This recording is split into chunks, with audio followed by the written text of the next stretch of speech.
The non-toxic way is for you to, let me see, I'm trying to think of the non-toxic way. Okay, let's start with the toxic way. And this is, I just don't recommend this because you might revive an evil spirit in that person. Is indirectly letting them know that you have an ex, obviously, and that you love the ex, and that you never loved anyone else as much before. People are gonna take that as a challenge, especially if you never tell them you love them. They're gonna say, "Why don't you?" One of the thoughts that are gonna dominate their minds is, "Why don't you love me? You love them. Why can't you love me?" Right? That's one thing. Like letting them know that you love someone and then not saying "I love you" to them. That does hurt people. It does. The next one is literally dating somebody that looks the complete opposite of your ex. That's one thing. If you date Tyrone the personal trainer, date Bob the programmer, and vice versa. You know, and if the person knows that your ex looks the complete opposite of you, it definitely creates inner competition. And God forbid if you tell him he had a big dick, or you tell her that she had some big old titties and the girl has a small chest. Like that will get toxic. That's gonna get toxic. That's not what I'm talking about. Okay. We want to go with things that are not that sexually explicit. All right. Other things that you could do to create this triangulation is if you dated a rich guy, now you're dating a normal guy, letting them know the status of your ex. You know, if you dated a super famous girl and you're dating a normal girl, letting them know the status of your ex. I mean, I know it sounds simple, but the triangulation does do that. And the most toxic one is staying friends with your ex. People don't. I hate when people do that. Like, and for some reason, people who stay friends with their ex, as long as they don't have children, if they have children, you could. But if they don't have children, why the hell are you guys being buddy buddy? I don't give a fuck if this is a mature relationship. Anyways, triangulation does that. Other ways that you could triangulate is by literally having friends of the opposite sex. Just the presence of the opposite sex. Literally, just like you could have me as your friend and just be there and just breathe and not move, and I'll be a threat to your ex. Like it's just that simple. Just the presence of the opposite sex does that. But as long as you're not obvious about it. For example, the last girl that I was dating did that shit, and honestly it worked on me for like a week or two until I saw the bullshit. By the way, check out my new channel, Professor Alex. It's a channel that I created where I talk about spirituality, self-help, and topics like the ones you see here. It's completely different from the men's channel. So click on that right now, and there you'll be able to get 3 or 4 videos per week that you will never find on this channel. Okay, subscribe right now or else I'm closing it. Where she said her ex wanted to move in. He was broke, he was poor, and he needs a place for a week, and she felt bad because he was begging, and they've known each other for years. And me and that girl weren't in a relationship, but we were talking. But I didn't have the right to tell her what to do. You know what I'm saying? Because we were just talking. But I was like, look, man, whatever. Long story short, she said the ex would take her phone and block me, and he wouldn't let her unblock me. And so I thought that she couldn't control it. But then I realized that he was going to be there for a week, but then it started extending to 2 weeks, 3 weeks. And I would tell her, why don't you kick him out? And she's like, oh, because he just doesn't leave. And then the only way he left was because she was actually going to Colombia, and he had no other choice because she had to leave. And I'm like, if you would have not have left to Colombia, he still would have been there. She's like, maybe. And I'm like, okay, this bitch is crazy. And then she was like, well, I'm trying to heal. And I'm like, okay, you know what? I'm done with this. And I walked away. I was like, you're bullshitting me.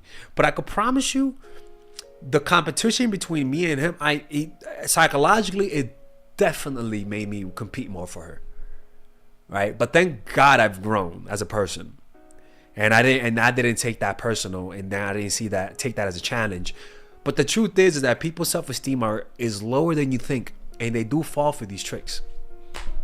Like, people's self-esteem is not as high as you think people. The next one is they represent a personal or cultural archetype, right?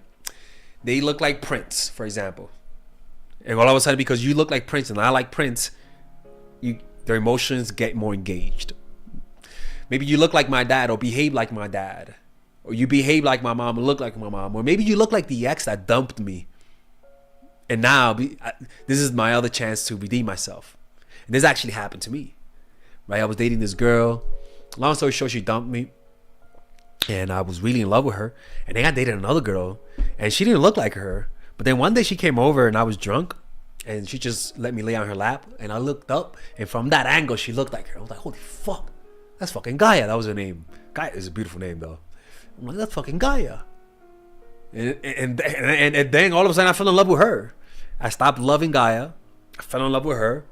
And it wasn't because of her. It was because of their projection. She represented somebody in my past. Right? And you kind of end up going back with them. You're staying with them because they look like the ex or they remind you of the ex. And so you could just not heal and just project those emotions onto them. You know, those relationships never work out, by the way. But, or maybe you represent the bad boy look in America, for example. Or maybe you look like a Korean pop star singer, like the androgynous look. And then all of a sudden, any girl that likes those, that fall in love with one of those singers, they meet you, and all of a sudden they fall in love with you, right? The projections, personal projections, dad, how his or her dad was, and then cultural projection. Oh my God, you look like Prince. Let me go out with you. Or oh my God, you look like Lenny Kravitz. With me, I noticed that women who are into black guys, or women who like Lenny Kravitz, or women who like spiritual guys, or women who kind of like Prince. I don't know why that one. Or women who like XXXTentacion, or they usually go for me because I just look like them. So you engage their emotions by affecting a projection. The next one is conflict and resolution. This is pretty much what makeup sex is, right? People tend to fall in love during situations of conflict, right? So it could be that maybe you guys got into a fight and made up. Or maybe you guys got mad at each other because maybe one person was late on the date and you got really mad at the person, and then they really apologize, and then they say, you know what? I know we're fighting right now, but how about this? Let's start over again. Let's try this again. Let me make it up to you. And you guys meet. But because you guys fought, but because you guys had some conflict, all of a sudden you meet again and it feels like you know them, even though it's the first date. There's something about conflict that brings people together. The United States, the moments when it's most people are proud to be Americans the most is during conflict. Countries at war become more united. Countries at peace get a little bit more divided. Conflict and pain, and even those toxic relationships, the reason why they're so addictive is because conflict creates an emotional and physical addiction to the other person. If you're able to get me mad, that means I really like you. If you're able to make me feel negative emotions, it means you're also able to make me feel positive emotions, like any other drug. Conflict does that. So that's why it's okay. That's why I encourage you guys to be confrontational when somebody's being disrespectful, even if it's your lover.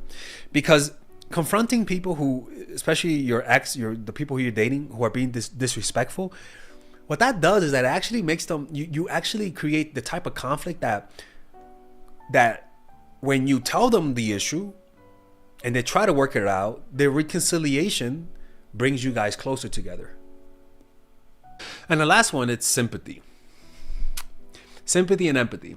This one is pretty big. You could be dating someone and they look good. You like the way they are, but for some reason you just don't feel that chemistry. How do you do that? Well, I got something for you. Sympathy. When you find somebody attractive and then you mix the feeling of sympathy, a lot of the times it feels like you're in love. That desire to help someone who you feel like is in need and feels like they're helpless creates warm, fuzzy feelings inside of you. It really does, man. And sometimes that makes people actually fall in love for that person. And that's why people play the victim. Because playing the victim works. Playing the victim elicits sympathy. And if this person finds you attractive, you guys have a lot in common, that could potentially, like sugar and spice and everything nice, that could be the spice or the sugar to this whole concoction to create the Powerpuff Girls. Sympathy, like I remember this one girl whose cat died. Man, I hate dating girls with pets, man. There's always that moment where you gotta be the comforter. Anyways, her cat died, which I fucking hated, but you know. Anyways, I liked it, but I didn't like her that much. No, I liked it, but not like that. You know what I'm saying? But she just cried on my lap. She just started crying. Like, she just felt so bad, and I'm a nice person, and I had never seen somebody cry so hard like that. And I was like, "Oh, I'm so sorry, man." I first of all, I didn't know what to say. I was like, okay, like I'm kind of happy that motherfucker's gone. He peed on me one time, but you know, she was crying, and I just felt bad. And she got out. She was like, "Thank you." And I remember the feeling. I just felt so bad for her that she went through that. Like, I really felt bad for her, and I wanted her to be happy. I gave her a gift, took her out to dinner. She was smiling, and I was happy that she was smiling. Think about that. What the fuck do you think is going on in my brain? I'm falling in love with this person. That's what's going on. That's conflict for you. Women, there's something about a woman who looks sad and needs help that as a guy, I want to help. And it engages your emotions. And if you have the right circumstances, it could potentially make somebody fall in love. And that's how you engage their emotions. Honestly, there's just so many ways to engage people's emotions. I've been just having some crazy revelations. It sounds so cultish. I've had revelations, but I've just had so many things about human nature that just have been illuminated to me the past week that my mind has been kind of blown. I'm not even gonna lie, people. I'm not even gonna lie, even for me. And especially because I was reading a book, the book, The Art of Seduction, in my Robert Greene book club, and I was reading the chapter about confusing reality and fantasy, and it just blows your mind. It helps you, like, it shows you why some people tend to follow cults, tend to believe crazy shit in a way that makes sense, so that the next time you see somebody following a dumbass cult leader, you don't be like, why are you following them? You're gonna be like, okay, I get it.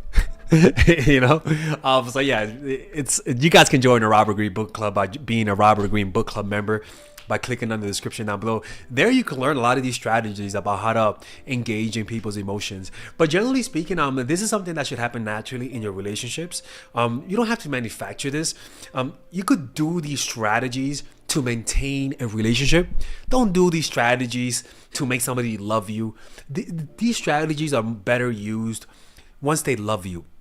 You could just sprinkle a little bit of it, and it has a really beautiful and powerful effect. When I describe things, it sounds evil, you know, because it's just that's my language. That's the way I describe things. But the truth is, this happens a lot in healthy relationships. So you don't have to be Satan to apply this in your life. All right.